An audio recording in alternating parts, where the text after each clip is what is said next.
Bien-aimés en Christ, bonsoir. C'est votre frère en Christ, Tony Kiemboa. Ce soir, nous allons développer les thèmes la force de la louange et d'adoration.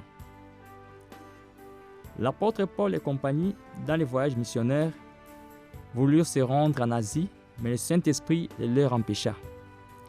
Il traversa la Phrygie et les pays des Galaties. Arrivé près de la Mysie, il se disposait à entrer en Bithynie, mais le Saint-Esprit ne leur permit plus. Lui et ses compagnons franchirent la Mysie et descendirent à Troas. Paul et compagnie obéirent l'orientation du Saint-Esprit et se rendirent à Philippe, qui est la première ville d'un district de Macédoine.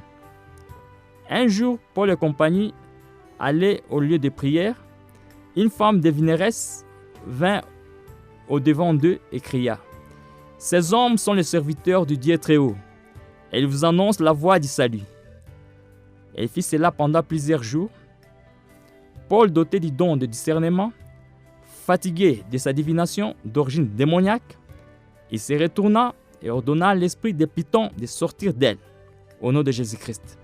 Elle sortit à l'heure même. Comme la dame devinait au profit de ses maîtres, ces derniers estimèrent la disparition de leurs gains. Ils se saisirent de Paul et Silas et les présentèrent à la foule en les accusant aux magistrats qui propagent des coutumes contraires à celles des Romains. Paul et Silas furent chargés de coups et jetés en prison. Malgré les conditions incarcérales inhumaines dans lesquelles ils étaient, Paul et Silas ne se sont pas lamentés, mais au contraire, ils se sont mis à prier et à louer Dieu tout en ayant des cèpes aux pieds. Actes chapitre 16, versets 6 jusqu'à 25. Bien-aimés en Christ, l'Éternel Dieu attend de nous les louanges et l'adoration dans toutes circonstances, qu'elles soient bonnes ou mauvaises. Louer Dieu, c'est remercier Dieu par les prières et les chants en proclamant ses bienfaits. Adorer Dieu, c'est remercier Dieu en proclamant ce qu'il est, c'est-à-dire sa divinité, sa grandeur, etc. Et c'est là par le chant et les prières. Louer et adorer Dieu suite à un succès est bon aux yeux de Dieu, mais l'adoration et la louange lors des moments difficiles est mieux devant Dieu et nous attirent plus la présence de Dieu. Par conséquent, nous connaissons la visitation, c'est-à-dire les secours de Dieu. À minuit, Paul et Silas priaient et louaient Dieu. La présence de Dieu envahit la prison et d'un coup, il se fit un grand tremblement de terre, de sorte que les fondements de la prison furent ébranlés. Et au moment, toutes les portes s'ouvrirent et les liens de toutes furent détachés. Actes chapitre 16, versets 25 jusqu'à 26. La louange et l'adoration orientent l'intérêt vers Dieu, alors que quand nous présentons nos requêtes à Dieu, l'intérêt est orienté vers nous. Sachant que Dieu siège au milieu de la louange et d'adoration. Sur ce, priorisons ses intérêts. La louange et l'adoration font tomber les géants. Le jeune David sollicitant au roi Saül de défier les vaillants guerriers et géants Goliath, il témoigna combien Dieu l'avait permis de tuer les lions et l'ours. 1 Samuel chapitre 17, versets 31 jusqu'à 34. Voyons la suite de sa louange et de l'acte de reconnaissance. L'Éternel qui m'a délivré de la griffe du lion et de la patte de l'ours me délivrera aussi de la main de ces Philistins. 1 Samuel chapitre 17, verset 37. Sur le champ de bataille, David déclara aux Philistins la grandeur de l'Éternel comme suit. Tu marches contre moi avec l'épée, la lance et les javelots. Et moi je marche contre toi au nom de l'Éternel des armées, du Dieu de l'armée d'Israël, que tu as incité. Aujourd'hui l'Éternel te livrera entre mes mains, je t'abattrai et je te couperai la tête. Aujourd'hui je te donnerai les cadavres du camp des Philistins aux oiseaux du ciel et aux animaux de la terre. Et toute la terre saura qu'Israël a un Dieu, et toute cette multitude saura que ce n'est ni par l'épée, ni par la lance que l'Éternel sauve, car la victoire appartient à l'Éternel. Et il vous livrera entre nos mains. Actes chapitre 17, versets 45 jusqu'à 47. Dieu concrétisa les paroles de David avec une fronde et une pierre. David fut plus fort que les Philistins. Il les terrassa et lui ôta la vie sans avoir d'épée à la main. De cette victoire du jeune David, nous nous rendons compte que la louange et l'adoration font descendre la présence de Dieu vers nous et par conséquent l'adversaire de taille devient petit. La louange et l'adoration font écrouler les forteresses.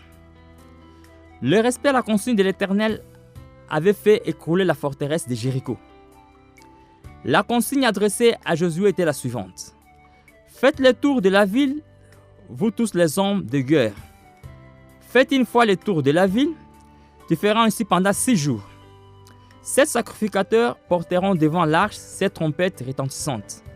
Le 7e jour, vous ferez 7 fois le tour de la ville, et les sacrificateurs sonneront des trompettes. Quand ils sonneront de la corne retentissante, tout le peuple poussera des cris. Alors la muraille de la ville s'écroulera et le peuple montera chacun devant soi. Josué chapitre 6, versets 2 jusqu'à 20.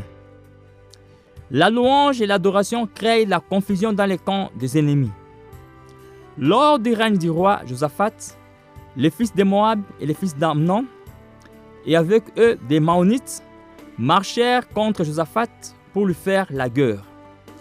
Josaphat, tout Juda se tient debout devant l'Éternel avec leurs petits-enfants, leurs femmes et leurs fils.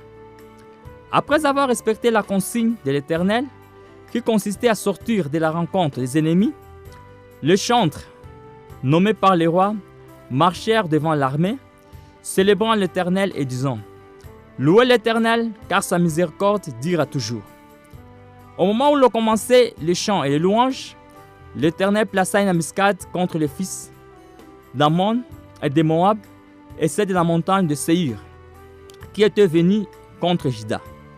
Et ils furent bâtis. Les fils d'Ammon et de Moab se jetèrent sur les habitants de la montagne de Séir pour le dévouer par interdit et les exterminer. Et quand ils en eurent fini avec les habitants de Séir, ils aidèrent les uns les autres à se détruire, et personne n'avait échappé. 2 Chroniques chapitre 20, versets 1 jusqu'à 24. Bien-aimés, louons Dieu non seulement pour ses bienfaits à notre égard, mais aussi adorons-le pour sa grâce, sa miséricorde, son amour indescriptible. La manière dont nous louons et adorons Dieu reflète notre niveau de maturité spirituelle. Si nous sommes encore au premier niveau de la maturité spirituelle, nous louons Dieu pour ce qu'il nous a procuré. Mais quand nous sommes en crise, nous oublions les bons moments passés et nous nous lamentons. Si nous sommes au deuxième niveau de la maturité spirituelle, nous louons Dieu pour le bienfait qu'il nous a doté et nous l'adorons pour son pardon, son amour et sa grâce. Si nous sommes au troisième niveau de la maturité spirituelle, nous louons et adorons Dieu en situation de crise et en celle d'abondance. En plus, nous l'adorons pour sa grandeur en parlant de ses créatures visibles, c'est-à-dire les rivières, les lacs, les océans, les étoiles, etc. et invisibles. Nous louons Dieu parce qu'il nous nourrit, parce qu'il nourrit tous les animaux et habille les fleurs du champ. Nous le louons parce qu'il fait tomber la pluie aux bons et aux méchants.